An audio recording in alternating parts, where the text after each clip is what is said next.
is GKW. Welcome to another edition of Good Karma Wrestling. I'm Gabe Neitzel from ESPN Milwaukee with Brian Rowitz from ESPN West Palm. Jonathan Hood from ESPN 1000 may or may not be joining at some point.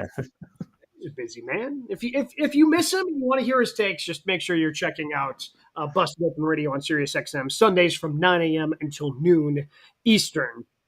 So you can he had a lot of great reactions with SummerSlam. But what he did not get to react to, because it happened Sunday night at SummerSlam, is where we begin.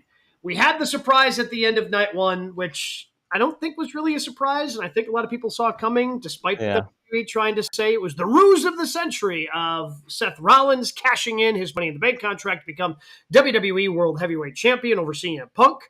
But we had a legitimate surprise on Sunday night, Brian, because after Cody Rhodes won the WWE Undisputed Championship and exited the stage, Brock Lesnar's music hit. He comes out, lays out John Cena, presumably setting up the next run for John Cena on his retirement tour. But that's where we start right here. Brock's return is blank. Is why? I know that's not really English, but is pointless? Well, how about that? There is all the outside the ring stuff. There is the fact that the man is named 44 times in a lawsuit involving sexual trafficking that most people would frown upon. But from a purely wrestling standpoint, what does Brock bring to the table? Brock for Cena, again, is not something where all right, take my money, it's yours. But in the WWE world where it's just the nostalgia pops and the same ideas, that apparently is their hottest idea. And this company is severely hurting for that next generation of stars. And we'll get into it a little bit later on about, future main eventers of WrestleMania. At this point, future WrestleMania main eventers are Brock, Cena, and Cody for the next 20 years at this point. They are struggling with developing stars. And this is the ultimate cry of how about Brock? Throw Brock out there. And I think you also see the toxicity of it where Hunter basically says it's Cena. Cena says it's not me. Then Hunter says, oh, yeah, we called them. And no one wants to take ownership of it. And here we are in the year 2025 talking Brock Lesnar. Yeah, pretty ironic, pretty interesting that WWE decides to get rid of the press conferences, which, by the way, I'm an advocate of because they really weren't accomplishing anything. Some people doing them kayfabe, some people not. It seemed pointless to me. I think them doing the way they handled their post show, where you've got your panel, people come through. I think that's fine because ultimately, they wanted the press conferences to be a talking point, and some members of the media were cool to play along, some were not, right? Some actually wanted to ask legitimate questions. So just do your little kayfabe thing on your set, that's fine. When Brock's music hit, it caught my attention. 100%. Whoa, oh my God, Brock is back.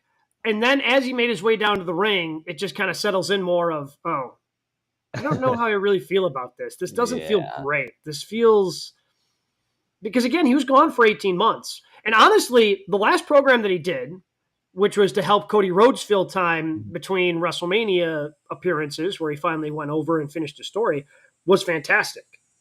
Because they ended up, they split the first two, and then I believe it then Lesnar finally goes over. I can't remember when that last match was. Yeah.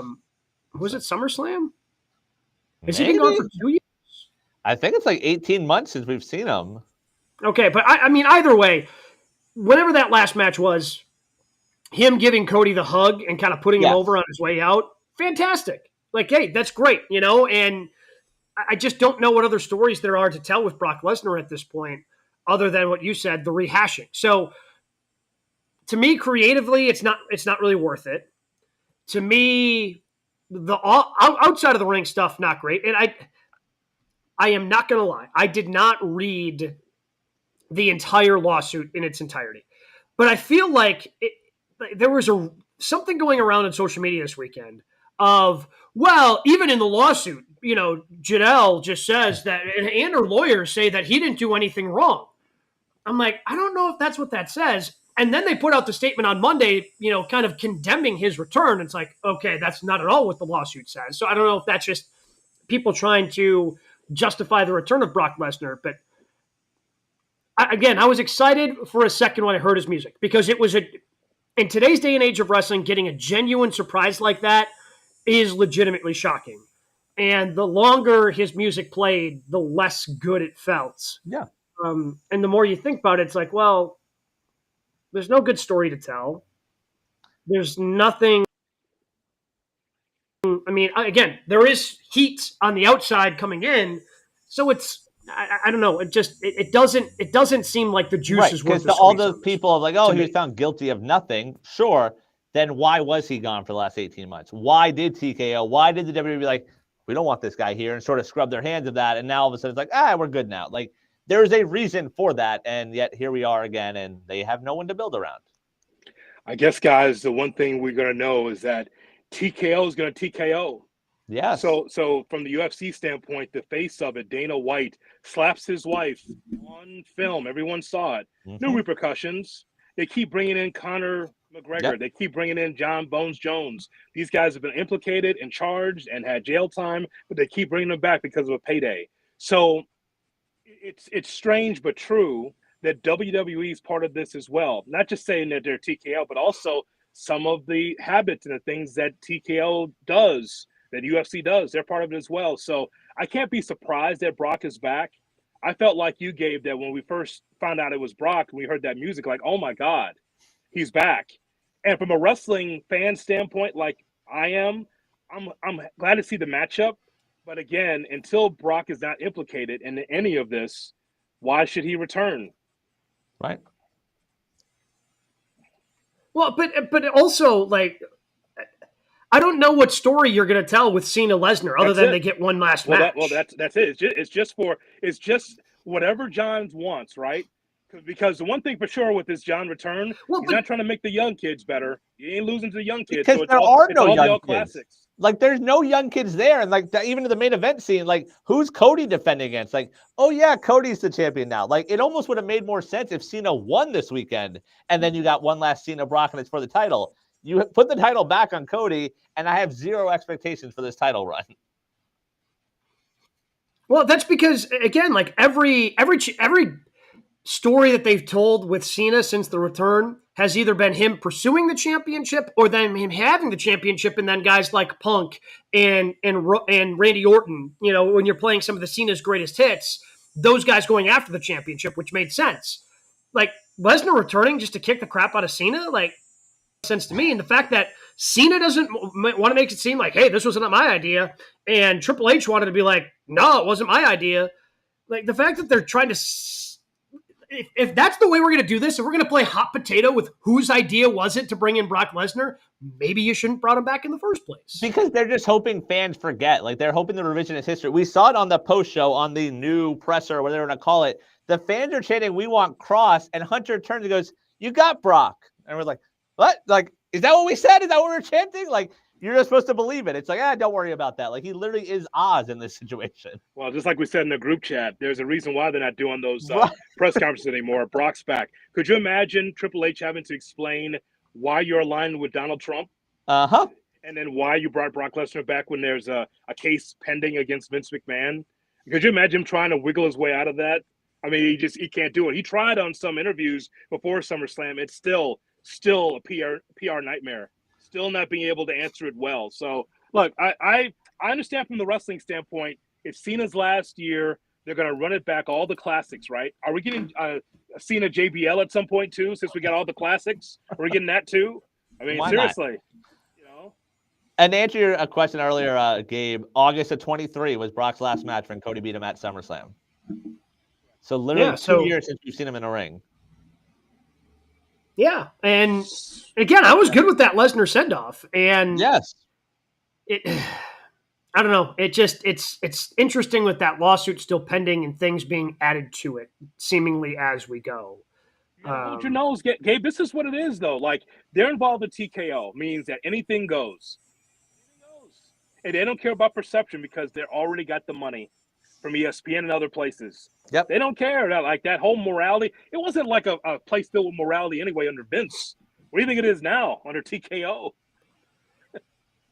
Yeah, it's just, and again, like, some people are celebrating it. I'm not telling anybody how to feel. I'm just telling you how I feel about it. And it just doesn't feel great to me. And I don't think that, Like, are you going to make some money off of this? Sure. Are you going to sell a couple of Brock Lesnar Suplex City t-shirts off of it? Probably, with the different stops. I mean, because the other thing is, who knows how long Brock's around? Is he just going to be around for this Cena match? Like, are they going to fight in Paris and then that's going to be it? I mean, I'm also not ready to rule out. I know we talked about a little bit off air. Like, if Cena says he wants Vince there for his last match, who's saying no in that room? TKO legal. I think with the only way the lawsuit would have to be settled. Okay. Like, the lawsuit would have to be settled, I would think. And it doesn't seem like it's going to be settled. Right. And if it is settled, they will wheel Vince back out there. And by the way, no one's asking for that. No one's asking for it. Does the three of us miss Vince McMahon on WWE Cena TV would, though. and creative? Absolutely not. There are people in that locker room that would, like the Cenas of the world. Like, they are blind loyalists. They 100% would ask for that. You're right. But I think John's smart enough PR-wise to know that if there's the lawsuit still pending, you can't roll out Vince. Like, he's smart enough. Like, he's been through enough of these movies. He's got enough of a reputation that he's got to protect. I think he knows. He's stepped in it a few times, though. Like, while all this was going, since Vince has been outed, wasn't it like the Howard interview where he went on and talked about his love for Vince? And I feel like he said that multiple times. I agree with you that he should be. As much of a movie star as he is, you don't want to be involved in stuff like that. But to them, like, the old school wrestler is like, oh, no, this is the reason we are who we are. Like, blind loyalty forever. And what's crazy, Gabe, Brian, is that last time we saw Vince on WWE TV, and again, we knew about the Janelle Grant situation. Cheers for Vince. Yeah. Just like we saw from Brock for SummerSlam, everyone's cheering because it's the idea of seeing Brock Lesnar. When Vince is back there in the WWE arena, they will cheer him, even though we know that what he's been implicated with and what he's been charged with, it's insane. It's just disgusting, But agreed. Lots of other things to dive into in the world of pro wrestling. In the ring, outside of the ring. We call it the 3 count each and every week here on GKW. Brian, what do we have number 1 this week? News breaking yesterday. WWE and the mainstream continuing to grow. We talk about the money coming in. Well, WWE and ESPN now partnering up. Starting in 2026, all PLEs will be part of the new ESPN streaming service. What was your reaction to the WWE and ESPN relationship? Still a little confused because they haven't been clear on the messaging of how and, because like they put it out, it's going to be on the ESPN app. And well, some are going to be on ESPN actual television. Some are going to be behind the paywall. Oh, but actually if you subscribe to ESPN through a certain amount of, then it's free. But man, this thing's kicking in 2026. Yes. We've got 4 months left in 2025.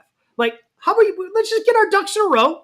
Give some clear messaging, and then put it out there. I don't know what the rush was unless somebody from the outside had found out about it, so they wanted to get it out there.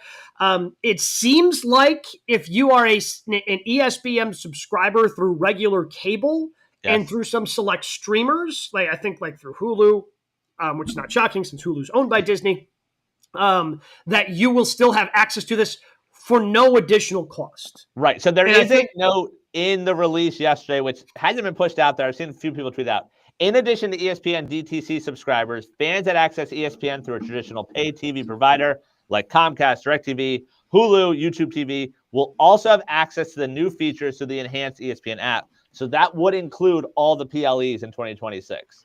And I feel like that's the one thing that fans care about. I think we've seen this, but I think professional wrestling fans don't really care where it is. Is it Netflix? Is it on Peacock? Is it on ESPN Plus? They don't care. The number one thing I think, and I think we've seen this for AEW too, right? Like, it's on traditional pay-per-view. It's on Triller. You can actually now get it through Amazon Prime. Who cares? Just tell me how much it costs. Right. Is it going to cost me more money to be a fan of the WWE? And my initial thought was, oh man, now you're going to have to, it was such a better deal to, back in the WWE Network days when it was $14 a month. Now it's going to cost me $29.99 a month. Oh, and then I have to wait until later in the day to find out, oh no, actually it's not going to cost me anymore because I'm subscribed to some of these things. So I wish they had a little bit clear messaging. Obviously, this is a big deal. Like ESPN and their streaming platform, probably bigger than Peacock's at this point. Probably a hit for Peacock as they try to continue to build out their app over on the NBC side. But I mean, I think this is a big deal for them because, again, like WrestleMania and SummerSlam, like some of these things are going to be on traditional ESPN, which just broadens the reach of WWE. This is the first time that wrestling will be on an ESPN platform since the AWA. And for our younger listeners and viewers, I want you to put in AWA Showboat Sports Pavilion because it was broadcasting from Las Vegas, and there was so many empty seats. but the thing is that again, you have to go back and watch this. The AWA guys were on 5 days a week at 3:00 in the afternoon. 5 days a week. This is a young Paul E. Dangerously working on his craft. Could you imagine that kind of platform being on ESPN 5 days a week, the same spot that we've had popular shows like a PTI or whatever every day? That's where AWA Wrestling was. They were filling out their daytime block. And now, so obviously this is great for wrestling. This is the wet dream of any promoter, to the idea that you're at the pinnacle. You're at ESPN and you'll be able to be working with them. Yes, we are going to be paying through the nose for this, but this is the NFL model in some ways, right? I never thought, guys, that we would see the NFL on CBS, NBC, ESPN, ABC, on Fox, 4 different networks, along with several streaming channels. Like it's so NFL everywhere. So the WWE the same way. It is Tubi, it's USA Network, it's Netflix, it's this ESPN direct to consumer. It's really amazing what they've been able to do. $325 million a year for what we could say is an above average product. But because the WWE's hot, ESPN paid for it. So hats off to them. I mean, I think that the three of us can agree. WWE from a money standpoint is doing well. In ring standpoint, okay. But ESPN want to be able to have that connection with WWE. And so here you are. Yeah, and I think because of that, like, I don't know if we see a drastic push or change where it's like, hey, we want the wrestling to get to the next level. Like, they are happy with where they are. Like, they have behind-the-scenes shows. Like, there is a world where in 2026, we're coming off a SummerSlam that was just being aired on ESPN to anyone that can access ESPN. Like, that is a win for this company. That is one of the reasons we talk about, as much as we enjoy the AEW products, as hot as they are, you're probably not going to catch them anytime soon because you're continuing to build that fan base. They're continuing to lap them in terms of that notoriety, in terms of that exposure that AEWers can't touch right now. Like, it's great to be on the Max app. It's not easy to find that stuff. I literally last night trying to watch the last 10 minutes of Dynamite, like, it took me 10 minutes just to find that. Like, how in the world do I get to this? Eventually I got there. And it's impressive. Like, to have those 4 letters associated with the WWE is a win for them. It's a positive for TKO. And it sort of shows that none of the other stuff matters. Like, they're just going out there and they're printing money at this point. It also provides a creative buffer, right? Like, we're talking about how much we enjoy AEW right now. And AEW basically succeeds or fails based on the creative and how hot the products can get and how much fans are going to get behind it. It's not true for WWE anymore. Like, when you have access to ESPN, and we just saw Triple H on Get Up, and now that's going to get spread over social channels everywhere. After SummerSlam, or, if they do, First Take on the Road in Vegas for WrestleMania, like, I don't think that's out of the realm of possibility, by the way, right. Going to Las Vegas and treating this the way that they treat, the NBA Finals when First Take hits the road, or sending Stephen A. Smith there or whatever. Like, that just gives them another layer. It gives WWE another layer of, we have a lot of exposure. And that's how we can also give ourselves, okay, well, Stephen A. Smith, maybe I'll check out WrestleMania this weekend. Right. With people who are going to stumble across it more and more and more. And it doesn't necessarily matter what the creative is. If they have that level of exposure, if they're partnering with ESPN and ESPN's going to promote them across a number of their different platforms and shows that they have, that gets people to tune in and check it out. Now, keeping them around will be dependent on the creative, obviously. But I mean, they've got a little bit of a buffer now with just the sheer amount of exposure with some of these companies that they've partnered with, that their creative doesn't have to be as hot as it was with the Bloodline in charge and some of the great stories they told there. it doesn't have to be that because, I mean, ESPN's huge. They're everywhere. That's fine. I mean, to me, it's about the wrestling more so than the platform. It's great that WWE has this platform. It's the pinnacle. But what Brian was just saying moments ago, and I read between the lines, Brian, because I know what you're trying to say. You know, when UFC got their big money, you know what happened? It's not like they're not still selling out arenas and going over to Saudi Arabia and having shows, but there's a lack of interest in UFC because of the lack of star power. Right. Like you can be on ESPN and you can have Sports Center there and all that, but I think that the three of us know that Triple H and WWE still needs to put their foot on the pedal. You can give us Unreal, you can give us some shows, but as we just talked about, where's the young stars in abundance in this company? Like so, and that's the problem. So that's the problem. So yes, you have the platform, but you know what happened to UFC? They settled. Yeah, they settled. Now it's not like I'm the biggest UFC fan, but you know what? Even through osmosis, Gabe, you're not talking about it on your network shows ever at all. But you know, and the reason why it's not in the C or D block of your network shows is because they nothing to talk about. There's no stars. Right. There's no McGregor. There's no Khabib. There's no Ronda. So all I'm saying is that I just don't want the WWE to just be lax and just say, well, here's a Saturday night's main event, if that's still going to be a thing.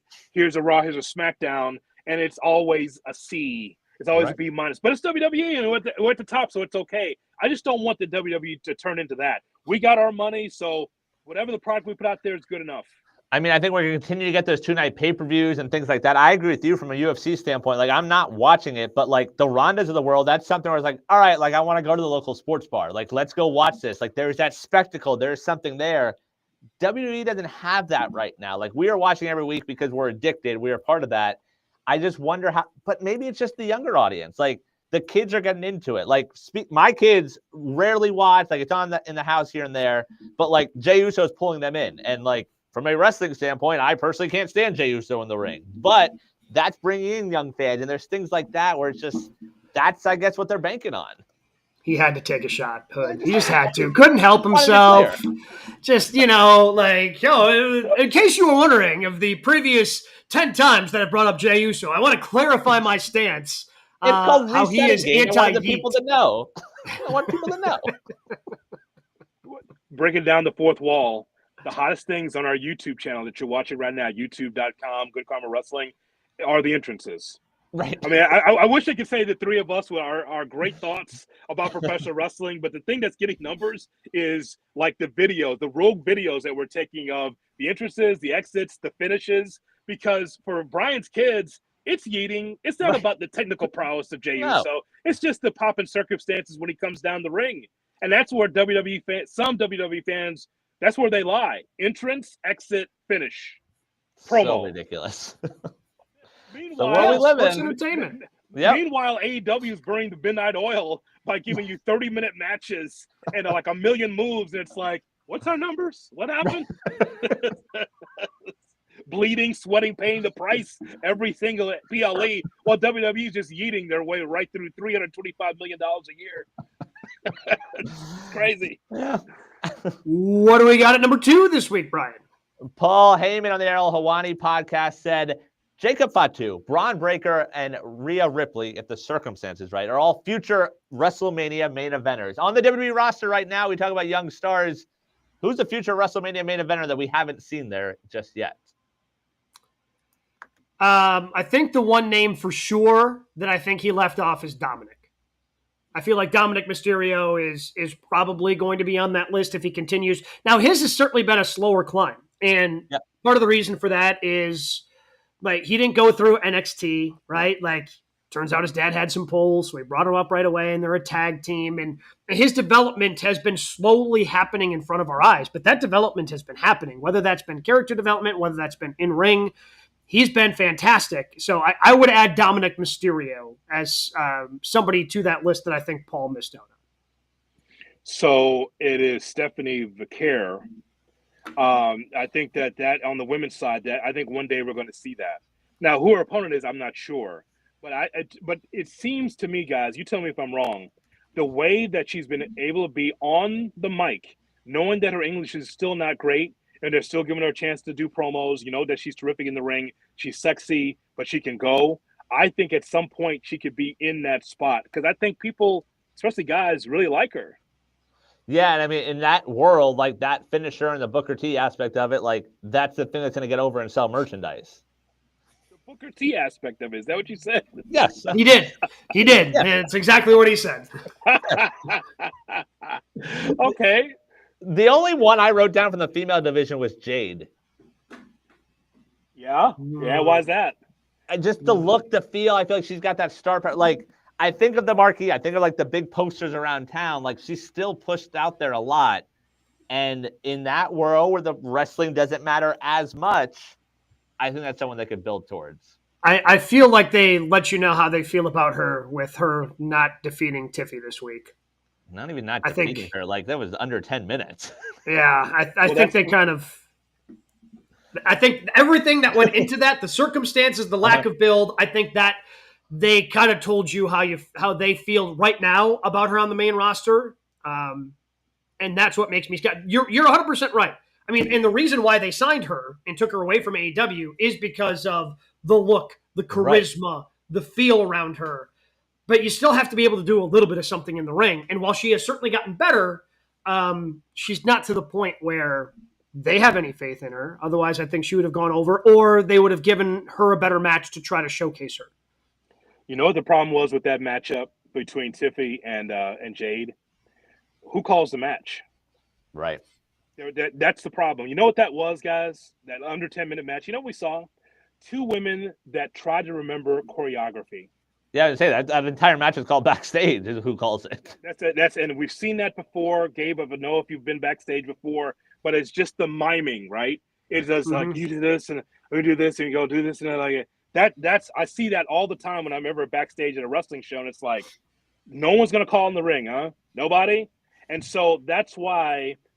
I wish it was Jade. Just get me wrong, but how long have we done this show? Whether she was in AEW and WWE, say, well, Jade's coming, she's on her way, and it's just like, guys, she has that $1 million look. But anytime that you're putting your opponent's foot on the ropes, as she did in that matchup, I'm like, not getting it. But they're giving her every opportunity, man. It's tough. Yeah, I agree, but we've seen the flashes when she's in with the right person that is able to sort of guide her along. Like, Heyman mentioned Rhea as a main event. Like, a Rhea and Jade main event, like, I don't think that's crazy. No, man, that's asking a lot of Rhea. But you know what? But at least you got a veteran that can call the match. Right. That did not work with Tiffany Stratton, who still, is good. And here's the thing that we saw in this match: two good-looking women, two athletic women. But neither one of them could be able to just maneuver the other because it was 1, 2, 3 kick, 1, 2, 3 arm drag, 1, 2, 3. And so at least with Rhea could carry the match. Right. It could make Jade look good. So no one was making anybody look good in that match. Sorry, it's like, and you remember she was off our TV for a while. She kind of disappeared because she was working in Orlando, and she came back as the same person. Yeah. No, I agree with that. That's tough. And that's the thing, like we talked about earlier, where like that main event scene is very bleak right now. It is the same cast of characters to where we talk about future main eventers. Agree with Heyman on Fatu, Braun, Rhea. I agree with you, Gabe, about Fatu. By the way, is 35, so it's not like he's a spring chicken. Young kid, young by WWE standards, I guess. Like, but even like these future main eventers, outside of the Cody, Brock, Roman, Rollins, Punk, like I feel like we're still 4 or 5 years away from seeing a fresh face in the main event. How has I don't remember what her new name is. How has Mariah May done down in NXT? Not great. Not good. Yep. Not good. She's so Gabe. She starts off in a tag team match. What is it? Jordan. What is it? Was it Blake Monroe? Yes, that's her. Blake Monroe. Yes, that is her. Yeah. Yes, that is her name. Yes, yeah. So Blake Monroe. She started off in a tag team match. I'm like, that's how you start her. But I love the presentation. The presentation's great on that soft porn that's known as NXT. but as far as the in-ring, she's a veteran. Yes. Kind of just spoon feeding her. She should be a player there, and she's not. Well again, because she was in yes, Jade had the TBS championship and had the long run with it, but like Mariah had a very legitimate main event and was the women's world champion in AEW. Like, had a good run. Like, and I guess I haven't. The reason why I asked the question, because I feel like I haven't heard anything about her since she's gone into NXT. And every once in a while, I'll, if I have time, I might go check out NXT, but it just doesn't seem like there's been much. I assumed her stop in NXT was going to be short, but it does not appear to be. Let me make sure you understand something, okay? You don't have time. Oh, God. Look, they got him throwing stuff. He's worried. Next time he's going to slap us. He's violent, He's Gabe Neitzel. Let me just tell you something right now. You are not to be watching NXT on Tuesdays. You got a Brewers season to watch. You got no time for that nonsense. You got the hottest team in baseball right now. You got no time for that nonsense. You and I. All right. You and I rooting hard for the Brewers. Yeah, let's go Brewers. That's my crew. You don't have time for, so you are not to be watching NXT. That's soft porn. You're to be watching a great Brewers season. Do you understand me? All right. Yeah. I understand. You don't have time for that. Sir, yes, don't sir. be turning that on. Watch the best team in baseball. Keep that on. That's what you do. Fair enough. The other one, by the way, like I wrote down three names that are like stretches, but maybe talking about NXT, Obafemi, even though I feel like the fact that they haven't called him up yet, like I begin to worry a little bit, but like he's got the look, he's got the feel, he's good enough on the mic. Logan Paul. Yeah, I think he's dedicated now. Yeah. Dedicated yeah. Oh, now. yeah. So yeah, I'd say yes. Mm-hmm. He's not. Yeah, I could see Logan Paul. That's what he is. And the other one I wrote, I don't know if the ship has sailed and the stock isn't as high as it was a year or two ago, is Montez Ford. Well, every time I see Montez Ford, he looks pissed. Agreed. I mean, that breakup, was that 2 years ago? We're like, oh, these guys are going to break up. Well, yeah, but I feel like we've been waiting for the breakup since we started this show. Like, oh man, Tez Ford, he's going to take off, and he's going to be the one that gets the rocket just strapped to him. I don't know if that was a Vince thing, and then ever since Triple H took over, he decided to keep the Street Profits together. Thing. But, we flat out asked Dawkins about being a single star, and he's like, "Nah, I'm good." Like, okay. Yeah. So, Dawkins. Well, we were worried about Dawkins being Jannetty. Like that was a legitimate conversation we had on the show. Like, man, we kind of like him, but I mean, someone's got to be Jannetty, and unfortunately for him, I guess it's got to be him. No, Dawkins said, "F that. I just want to stay in a tag team." Remember, he was with us. He was like, yes. "Nah, I don't want to do that." Yeah. No. So he's holding on for dear life. And then please don't go. And then we saw them, break up for a little bit, and Dawkins held his own. Yes, remember he had that Rollins match on a Raw. That was really good. He's holding on, but like Montez Ford, every time I see him, last time we saw him in a promo, he walked off. Mm-hmm. He's tired of this. He is tired of this, like being underbooked as a tag team guy, not getting his singles push because he'd be new and fresh in the singles division. So he looks like he's tired of this creative. Right. As far as Obafemi, I guess if you think he's really the guy, just be because remember with Braun Breaker, I mean he probably got called up 18 months after everybody thought he was ready. Like he dropped the NXT championship and then for whatever reason was still down in NXT for a long time. Like nobody could figure it out. Like I thought this guy, and I mean he has absolutely killed it ever since he came up. Like in everything they've asked him to do, he has knocked it out of the park. So maybe they're just waiting. Like, hey. With somebody like Carmelo Hayes, they're like, okay, he's not really going to be – maybe they thought he could be a main eventer, but they threw him up there and he's kind of a mid-carder at best at this point. I don't know if they really feel like they have something with someone that they just want to make sure that everything's buttoned up in NXT before they ultimately come up the way they do. Yeah, I agree with you on Obafemi. Like, eventually he's going to be that guy. He had a really solid matchup against Moose. I just think they a little bit more seasoning, and that guy could be in the Rumble next year.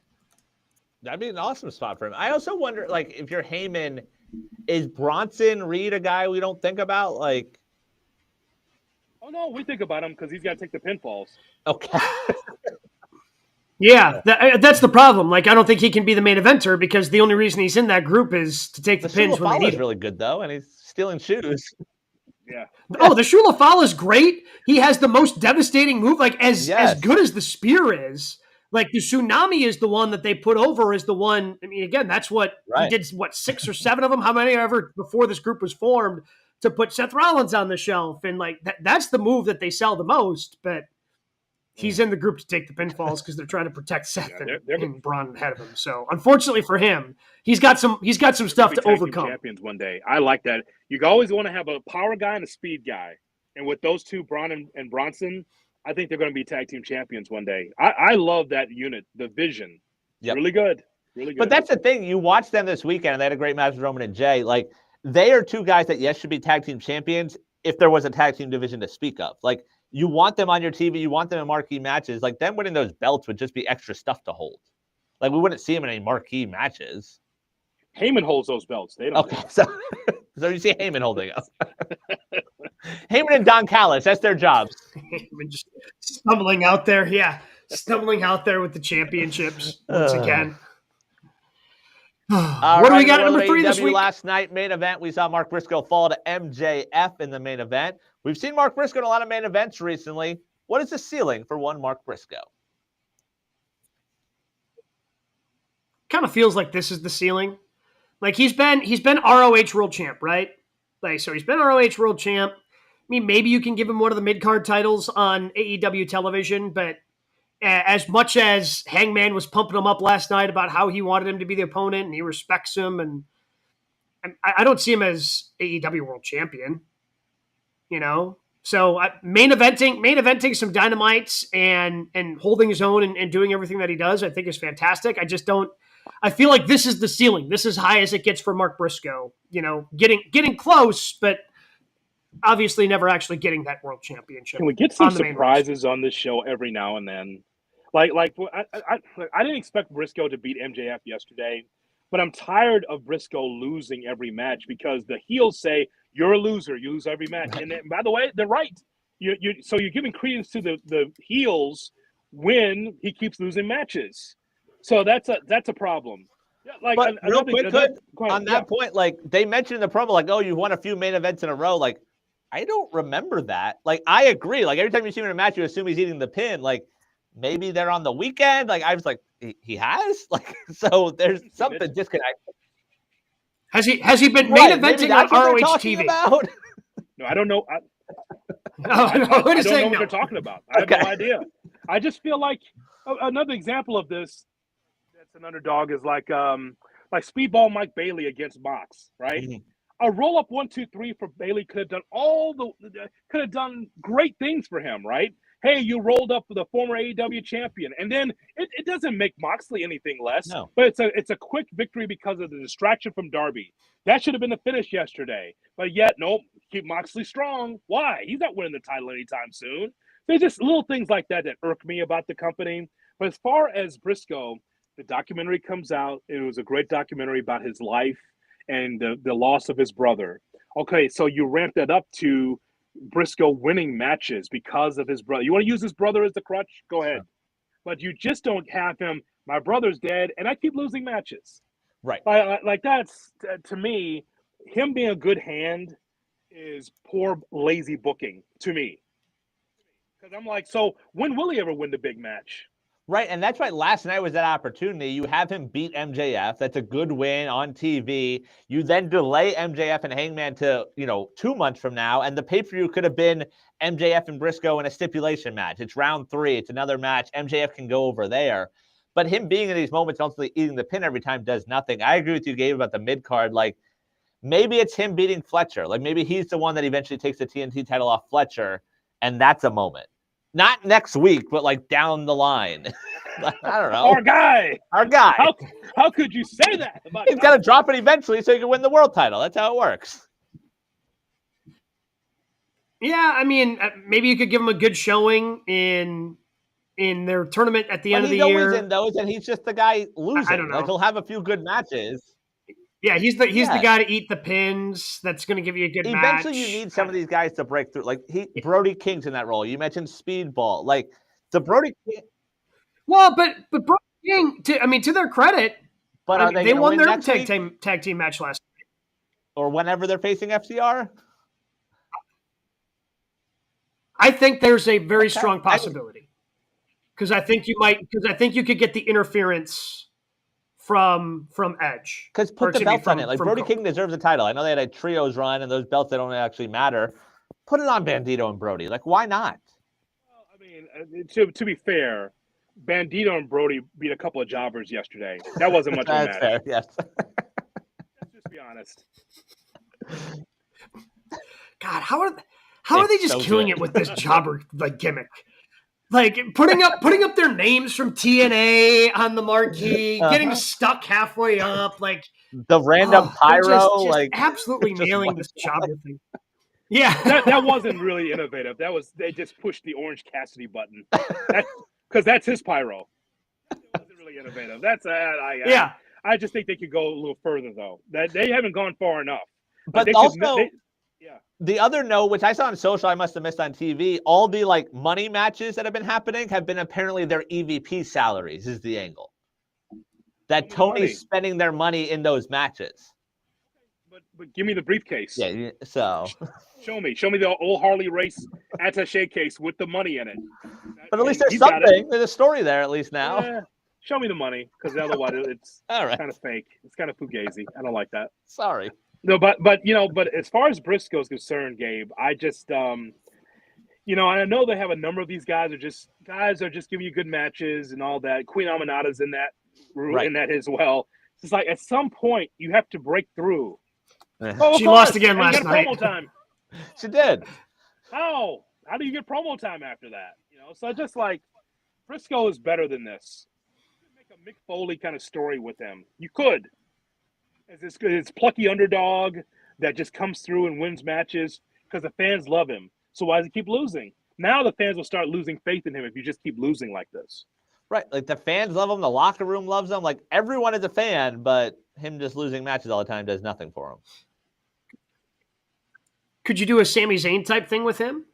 Because it seemed like the build and run for Sami, again, he brought it up in his promo the other day on Raw about how he wants to be a world champion and crosses in the rearview mirror. Like the world champion buzz for Sami has been building for quite some time. And I know that Brian is driving that buzz.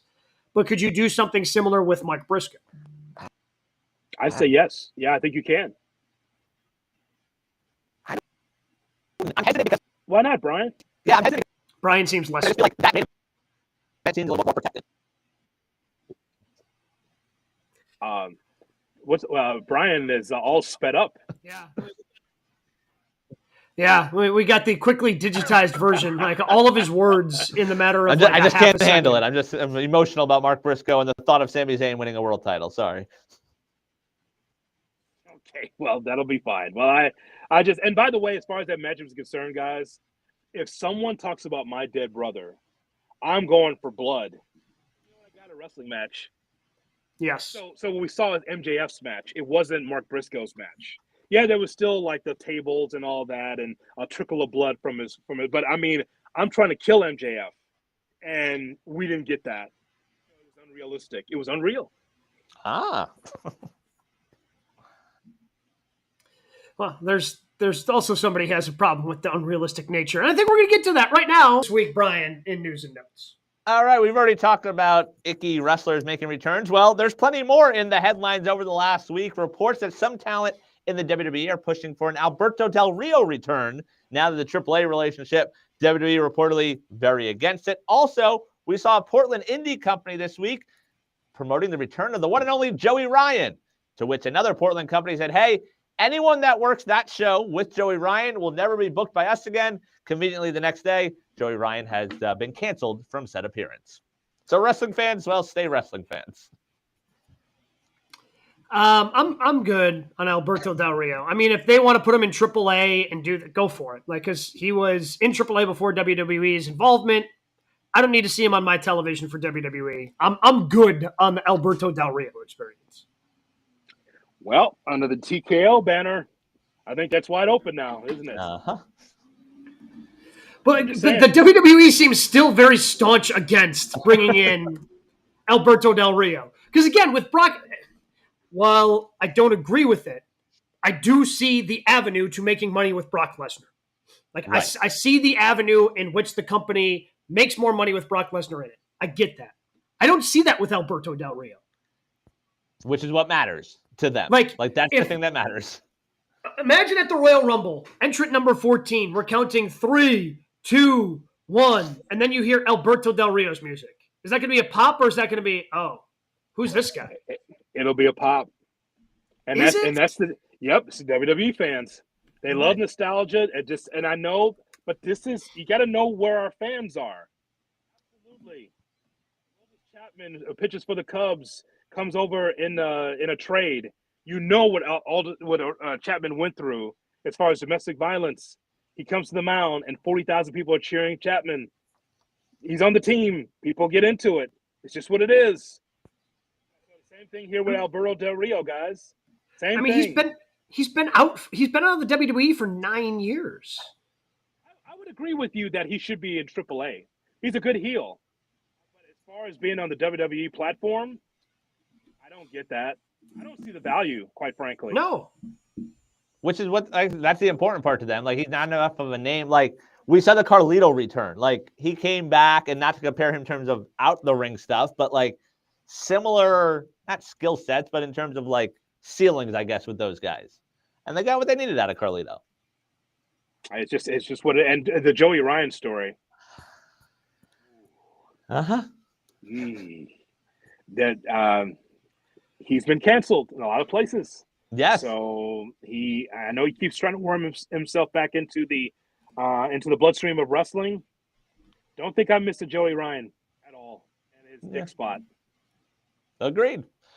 How about this from the Masked Man podcast? Bret Hart on it, talking about Gunther. He said, quote, "The best wrestling has to pretend to be real. That's what I did. Contrary to that Gunther guy, I hate wrestlers that hurt each other on purpose." He said he has told Gunther this, said, quote, "I've told him this to his face. It's bullshit. When you're hurting somebody for real, you're unprofessional." Who? Gunther. Who did Gunther hurt? I know. Those chops, they hurt. You don't see the marks on the chest? Yeah, he said he shouldn't have to go to bed. He shouldn't have to wake up in the morning with a sore chest if he's wrestling someone. Say face-to-face to Ric Flair the same thing? Those chops don't hurt as much. Gunther's got a bigger hand. Okay, I love Bret. That's a step too far. That's a step too far. Honest to God, that's a step too far. Because Goldberg himself said those chops don't hurt. Right. He did. Remember? And that was foul too. He shouldn't have said that. I'm much like Hood. Love Bret. Think he's fantastic. Not everybody has to wrestle like Bret. Right.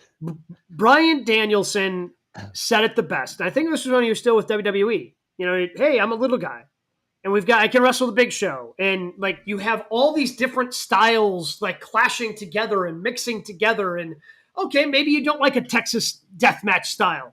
Oh, wait around for this luchadors type match, or this brawling, with Jon Moxley. Having different wrestling styles is what makes an entire 2-hour show or 3-hour, 4-hour pay-per-view fun to watch, because it's not going to be the same thing on repeat. And it just seems like Bret wants everyone to wrestle like him, which again was fantastic. He's one of the greatest of all time. I enjoyed watching Bret, but if I just watched 4 hours of Bret technical wrestling, it's not going to be as fun. Maybe that's why he's confused, because so many guys go out there and wrestle Bret matches that Bret's like, yeah, I need these, Dax and Punk matches. We need more of that. Yes, AEW. You're looking for a fake tribute band to Bret Hart. Just put on AEW. You'll see it all the time. I disagree with Bret.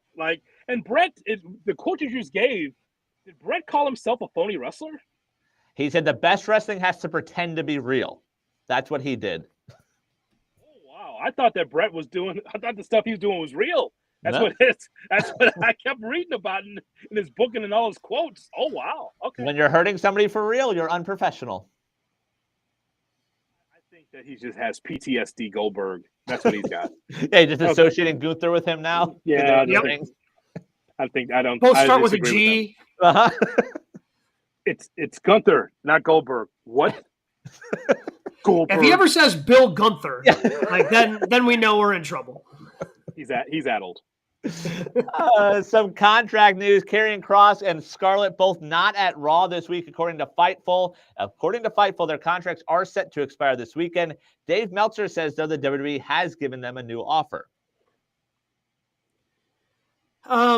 It doesn't seem like they're going to be sticking around, does it? It just feels like they had their match. It feels like Cross hasn't really been used maybe the way that he would like, and maybe they try something else. And maybe, I mean, again, I think that they're going to leave WWE the right way. Their contracts are going to expire. They'll leave that door open, but my guess is he's going to want to be featured a little bit more than he's been on WWE TV. So Paul Heyman, by the way, in that Hawani interview said that the buzz right now and the fan support is similar to Stone Cold when it comes to Karrion Kross. I heard him say that, and that's, again, a bridge too far. It's not that. Right. But what I would tell you, I'll put a bet down that they're going to be renewed. And if the plan is that, we want Karrion Kross, this is just a test by the fans, by the way, to all this, right? Do the fans really want Karrion Kross? I think they want the power to be able to bring him back, just like the power of R-Truth. I think that's what it is. I think so. And I think that Karrion Kross and Scarlet will be back. I think that they'll do it in a creative way for them to return. Because otherwise, why give them or why give Kross a SummerSlam match? If they're on a contract, you're supposed to bury them and not even be on TV. And from their perspective, though, like you mentioned, Truth, Ron Killings, whatever you want to call them, like, don't they look at that and be like, oh, we don't want to do that? Like, the fan support was there. You got him back. You had that moment. Where is R-Truth now? Yeah, I've not seen him on my television. Yeah, come back, have one match because, everybody wanted this, and then you just kind of disappear into the ether. It's because we wanted it and not WWE Creative. That still permeates in that company. My God, we want Daniel Bryan. He's too small. He's indie-rific. Suck it. And then he wins the championship, and then it's like he gets hurt. He goes, I told you so. He sucks. Yeah. We talked about earlier, like Hunter flat out like lying to the fans about what they're saying when they're saying we want Kross. Like, yeah, you got Brock. That's not what we said. I think they come back, but I think they're going to do it in a creative way. I do. Because otherwise, why was he on SummerSlam? Did he really deserve a SummerSlam match? We watched him in Saudi. You think that it was anything different in those matches? Also, that finish felt weird. I don't know if that was the like him admitting it, like we're not going to get that part on air from that awful stipulation. But like there was something happening there at the end of that match after Sami won. Yeah. I don't know. It's weird. And finally, news and notes, some other free agency news. Willow Nightingale told the Cleveland News Herald that when her contract was coming up, free agency never crossed her mind. She was always loyal to AEW. Good for her. I mean, I think she stands out in AEW. I think she is a future women's world champion in that company. She has built a lot of goodwill within that company, within that fan base. I think that makes a ton of sense. One of my AEW crushes, Willow Nightingale. And I mean, she has a crush on me. So I would just say that I would just say that that's if I was her boyfriend or significant other, bad business. Always leave the door open just in case. Don't just be an AEW loyalist because that means they could job you out. You could still, you're in good standing, but you don't think the WWE is watching Willow? Never say that, right? You never know that you could be on Raw or SmackDown one day. Just don't say that. I will also say from social media this week, I don't know who put it out there, Willow Nightingale cutting an Eddie Kingston promo. Highly recommend. I have not seen that. Have you seen that, Gabe? I have not. I will send it over. We'll put it on Twitter. It is very amusing. She's good at what she does. Check it out. Uh-huh. All right. What did you have as your matches of the week? Well, it starts with the 2013 Cena coming out of nowhere to be able to lose a championship against Cody Rhodes. We had this totally wrong, guys. Totally wrong. I just had no idea that Cena had that left in him. And the philosophy I keep hearing is, well, Cena wrestled as a heel. Well, the way I would have booked it is Cena could wrestle that way and still be a heel and then realize, you know what, I was wrong. Shake hands instead of turning babyface on SmackDown. That was just bullshit creative. Don't worry about what you've seen before, guys. Nothing to look here, nothing to see here. Cena now a babyface out of nowhere on a Friday night on a go-home show. So I got to give Cena his flowers. We haven't seen him look like that since 2012, 2013. And I thought that was a tremendous match against Cody. No Travis Scott, no outside interference. I'm like, so they're having a match, huh? Wow, I didn't expect any of that. No, it was a great match. I have a hard time imagining Cena topping that on his way out. Like that's gonna be the highlight match of his retirement tour.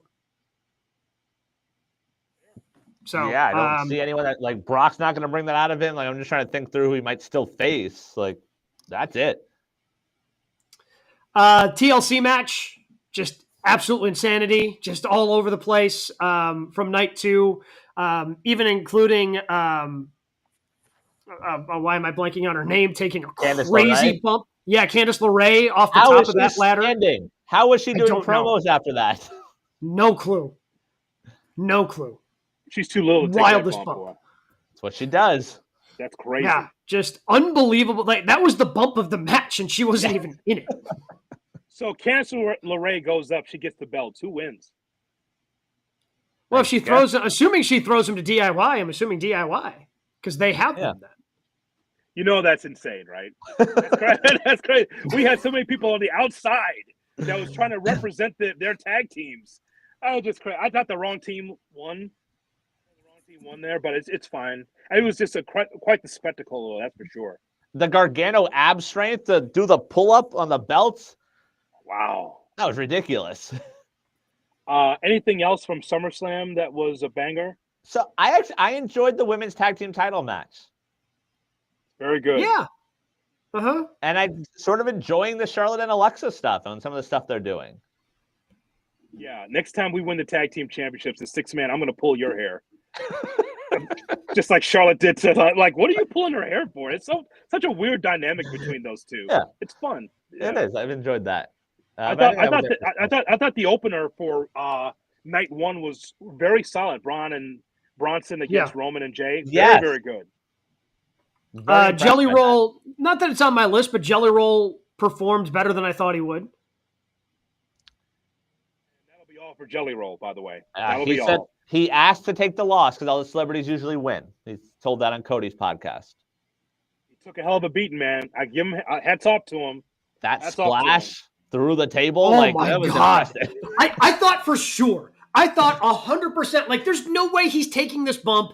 Clearly, he's going to roll off the table, and then because that's typically how that always ends up for Logan Paul. Like he sets up that. He uses his prime as a prop, and then he ends up crashing through the table because the guy rolls off. The fact that he took that, holy shit.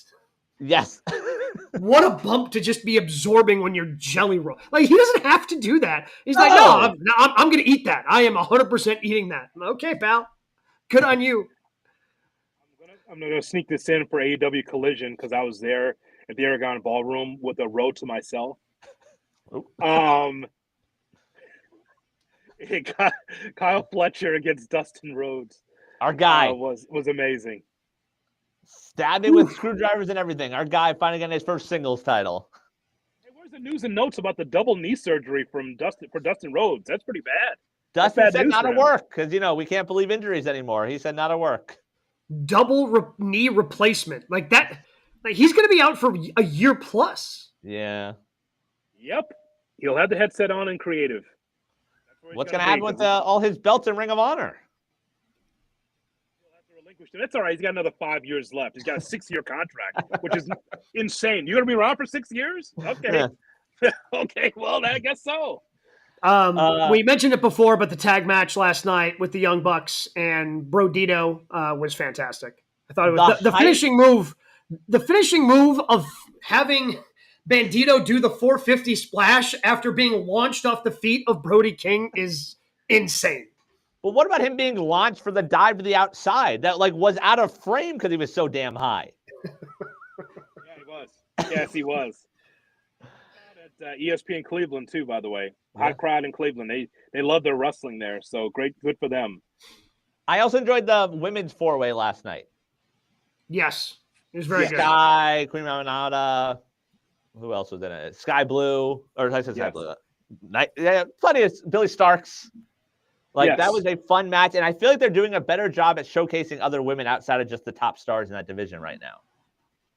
I thought that Naomi, Io Sky, and Rhea had a really, really good matchup. The finish is exactly what it needs to be. Naomi sneaking in the back door, but those three women, man, they can go. Yep. Love what I saw from them, and of course, Punk Gunther. We can't forget about them Yeah, as well. I Yeah, agree. Punk Gunther was really good. Like a classic old school wrestling match. While Gunther's wrestling injured, and now he can go off and have his nose surgery after having that match.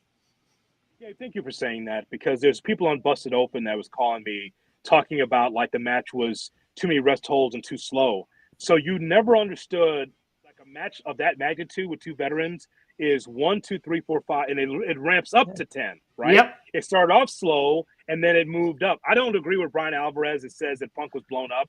I mean, I understand that they don't wrestle every week and not on the road all the time, but for two veterans, I thought that the struggle was real. I thought it was really well laid out. It was paced well all the way up to the end where Seth Rollins catches in. And I think also that speaks to the internet wrestling community, like you said recently, Gabe, where like not everything's for everyone. I watched that match after it aired live and loved it. And then scrolling through Twitter after, like, what is everyone complaining about? Like, I was so baffled. I was like, did I miss something? Like, I very much enjoyed that Gunther and Punk match. Yeah, it was never going to be. I mean, again, because Punk's a historian, man. Like Punk loves, the old. We just talked about how he loved doing when he was in AEW, like the Bret Hart, tribute matches that he seemed to constantly be doing when he was in AEW. Like he's somebody who likes that older school, especially at this age, slowing down a little bit.